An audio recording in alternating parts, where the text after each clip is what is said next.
Ipapasa ko tong phone na to sa taong hindi kasya sa pampublikong sasakyan. Dalawang bayad niya. Actually, tama po siya. Papasa ko naman to sa...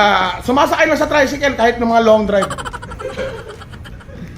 Papasa ko tong phone na to sa taong laging malinis ang sasakyan. Alam mo ba kung bakit laging mali sa sasakyan ko? Dahil, ito atin natin lang to. May bagong tayong car wash. Oy, wag na, baka mamaya tapos na yun Kayo naman Anyway, kami po ang The Comedy Crew. Kami po ay provider ng mga stand-up comedy here and all over the world. Yan po, magkita-kita po tayo dyan sa Family Feud sa kanilang anniversary month. Kita Kits, Family Feud! Car wash yun.